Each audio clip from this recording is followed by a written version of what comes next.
Okey, Assalamualaikum warahmatullahi wabarakatuh. So hari ini saya akan ajar tajuk jenis pertumbuhan. Okey, sambungan kelas malam lah. So pertumbuhan ni terbahagi kepada dua, pertumbuhan primer dan pertumbuhan sekunder.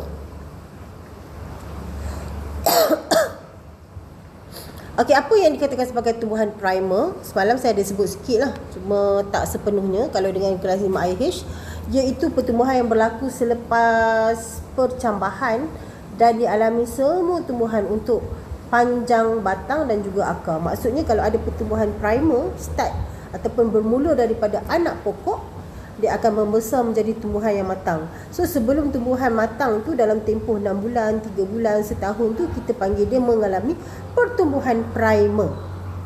Okey, boleh Dan biasanya berlaku pada meristem apex, iaitu hujung pucuk dan hujung akar.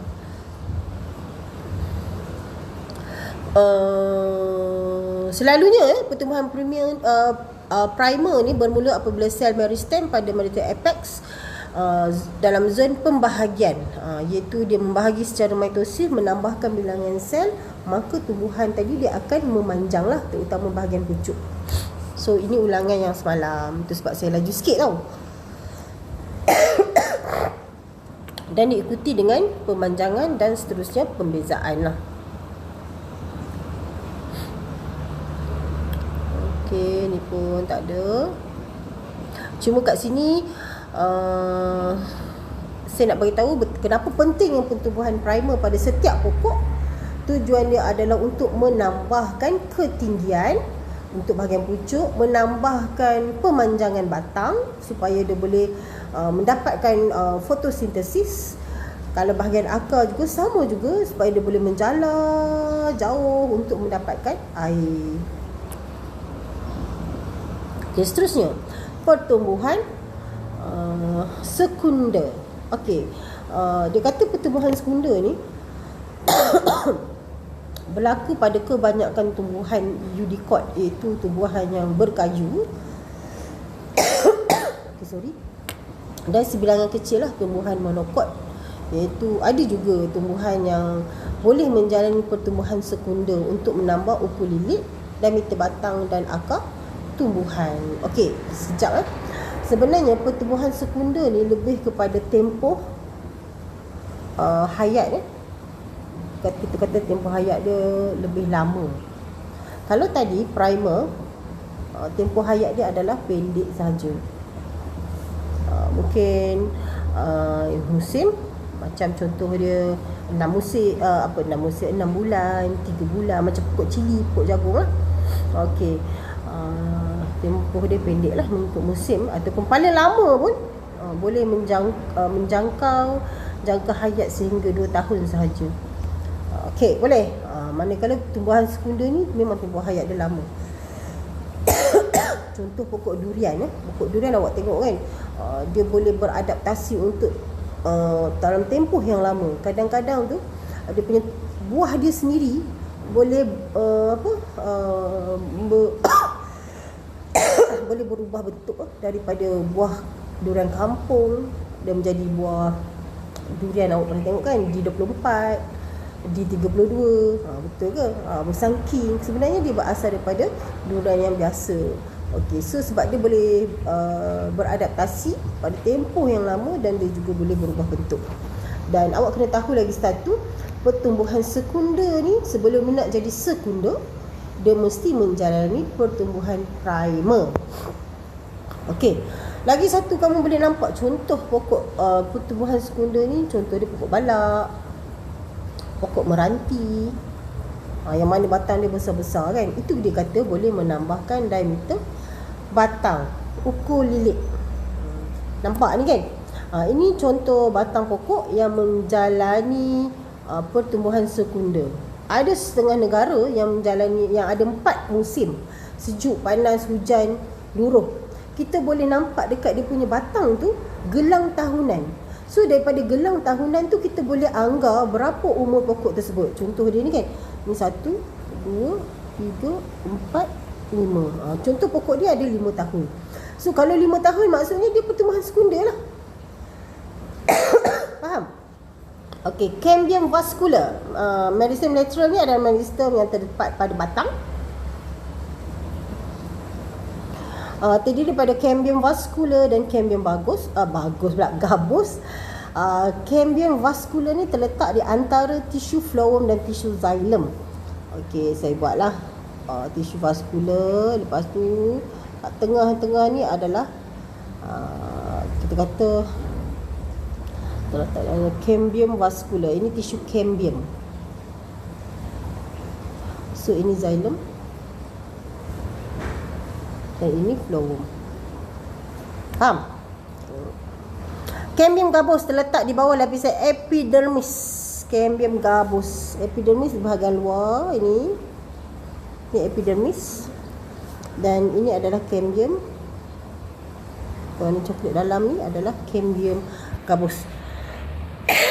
Okey, so cambium vascular dan cambium gabus ni kita perkata sebagai meristem lateral untuk menambahkan ukur lilit ataupun diameter batang. Pertumbuhan sekunder terhasil daripada pembahagian sel meristem lateral yang terdapat bahagian batang dan akar yang saya bagi tahu tadi, dan lateral terdiri daripada cambium vascular dan cambium gabus. Okey, kita tengok kat sini ya. Pertumbuhan sekunder pada batang. Tahun pertama. Kalau primer dia sampai tahun pertama je.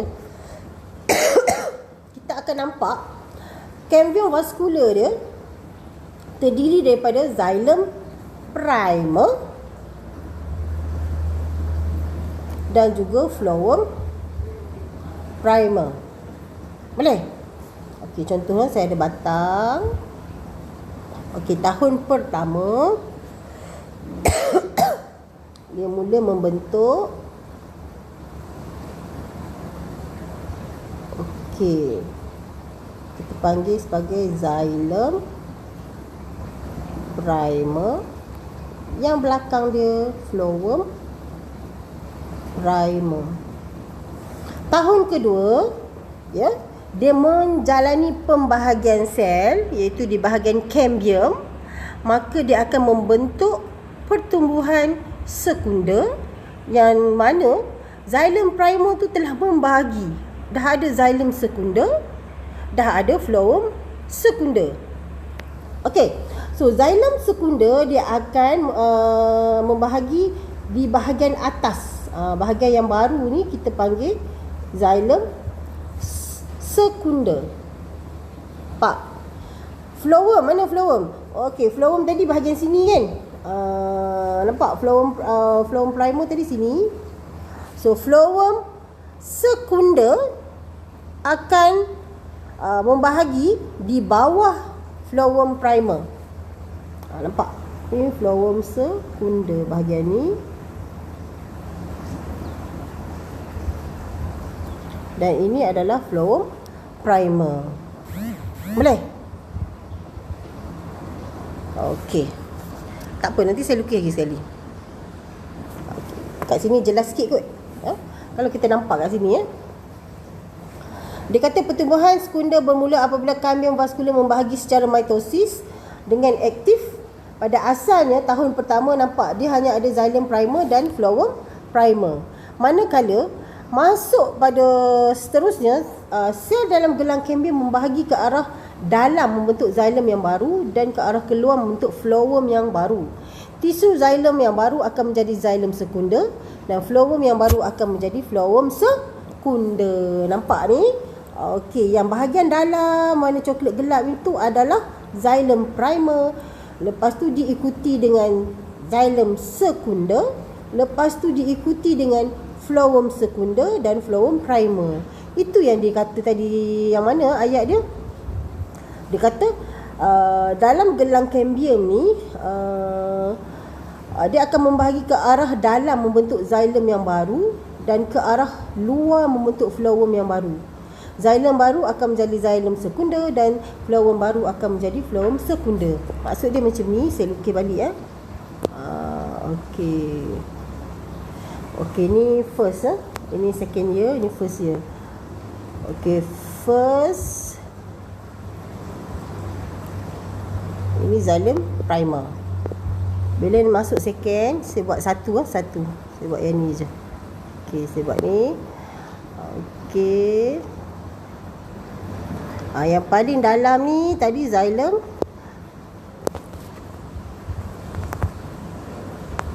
Xylem primer. Xylem yang baru dia akan duduk bahagian atas, ya. Kita panggil xylem sekunda. Right.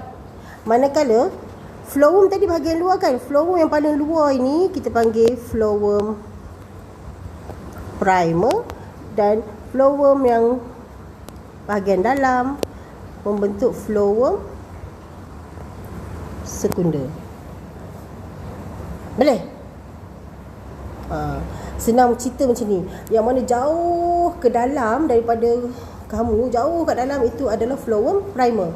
Yang jauh kat luar dekat epidermis itu adalah flowum primer.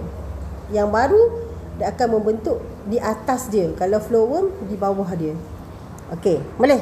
Apabila mengalami perubahan sekunda, xylem primer dia kata dia tolak ke arah empulo yang paling dalam sekali, manakala flowum primer dia tolak ke arah epidermis yang paling luar. Akibatnya dia kata tisu xylem primer ni dimampatkan untuk membentuk lapisan kayu yang kuat dan ditebali oleh lignin untuk memberi sokongan. Apabila xylem primer dimampatkan, berlakulah pertumbuhan lilitan batang. Itu sebab batang tadi akan bertambah lebar, bertambah besar, menyebabkan epidermis batang meregang serta retak, dan akhirnya membentuk sel-sel gabus di sebelah luar dan merekah. Daripada kulit, kalau kita tengok batang pokok yang besar-besar kan, epidermis luar tu kadang-kadang tu dia merekah, kulit dia lekang daripada dalam. Sebab apa? Dia nak lindungi flowum apa yang dalam? Flowum paling luar, flowum primer. Okey? Sama juga bahagian akar. Bahagian akar pun sama, di mana yang dalam tu adalah primer dan bahagian seterusnya adalah flowum primer. Bila dia membahagi nampak ya, sebab pada bahagian akar dia bentuk, kalau awak perasan ya, bentuk dia bintang. Dia macam ni. Ini xylem dia. Ini xylem.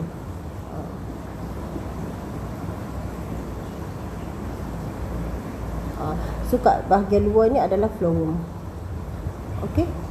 Bentuk bintang. Ni bintang. Bintang ni lah cerita. Cuma bentuk dia taklah setajam tu kan.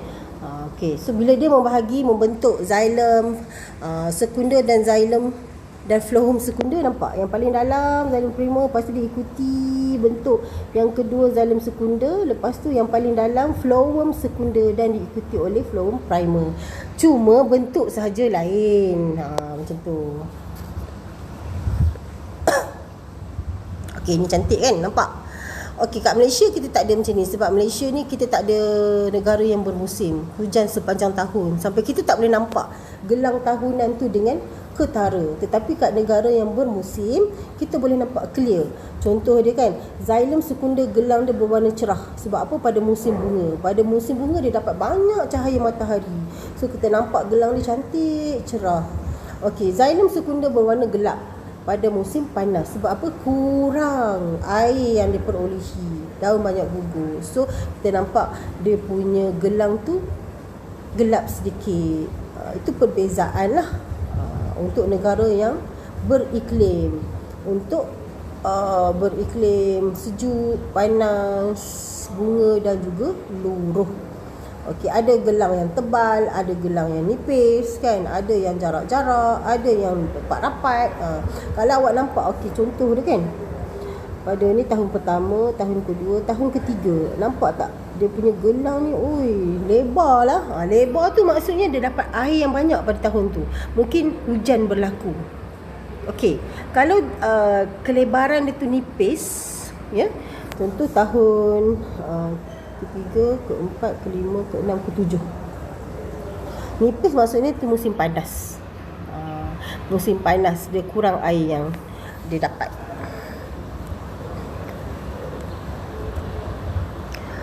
Okey, So faham untuk pertumbuhan primer dan sekunder, dan awak kena tahulah lukisan bagaimana kita nak lukis pada bahagian batang, di mana kedudukan xylem primer dan xylem sekunder, phloem primer, phloem sekunder. Okey, ini dia tunjuk ada juga rupanya tumbuhan monocotyledon yang berbatang lembut tapi dia hidup lebih daripada setahun. Lebih daripada 2 tahun. Contoh dia, cactus, aloe vera. Ni pokok apa ni saya tak pasti. Tak sebut nanti salah pula. Pokok-pokok ni awak perasan tak, dia simpan air kan, that's why dia boleh hidup yang lama. Tapi dia tidak berkayu, special case. Okey, ini kepentingan dia. Dia kata untuk pemanjangan pokok, mendapatkan cahaya matahari dan menjalankan fotosintesis. Itu penting dia lah, untuk kenapa dia boleh hidup dalam tempoh yang lama. Ini kepentingan sekunder, selain dia untuk menambah ketinggian dan diameter batang, terutama untuk sokongan lah, mechanical, menghasilkan lebih banyak tisu, menghasilkan tisu yang berterusan. Contoh dia xylem kan, mesti berterusan supaya dia boleh mengangkut air secara berterusan juga, daripada akar hingga ke pucuk, selain daripada sokongan lah. Menghasilkan kulit kayu yang tebal dan kuat yang boleh buat sumber ekonomi seperti jambatan, rumah, apa lagi, tiang. So pentingnya untuk menghasilkan kulit yang tebal dan kuat. So bila dia hidup lebih lama, dia dapat meningkatkan peluang menghasilkan biji benih dan membiak. Okey, so banyaklah kita kata dapat sebarkan buah, biji benih untuk pertumbuhan seterusnya. Okey, so ini kalau esei lah, dia kata bandingkan pertumbuhan primer dan pertumbuhan sekunder. Kalau ada perkataan banding, dia mesti ada persamaan dan juga perbezaan. Tetapi dalam esei, saya cakap saya siap dalam esei tak boleh buat dalam bentuk table. Salah, awak boleh dapat kosong. So ini adalah untuk kita buat nota saja, tak ada masalah. Untuk kita bezakan dari segi beberapa aspek, itu tisu yang terlibat, bahagian tumbuhan yang mengalaminya dan arah pertumbuhan. Apa persamaan primer dan sekunder ni? Rupanya pertumbuhan ni dapat meningkatkan saiz tumbuhan. Kedua-duanya berlaku pada tumbuhan berkayu. Kedua-dua pertumbuhan melibatkan sel secara mitosis. Okey, ini lagi yang awak tengok balik.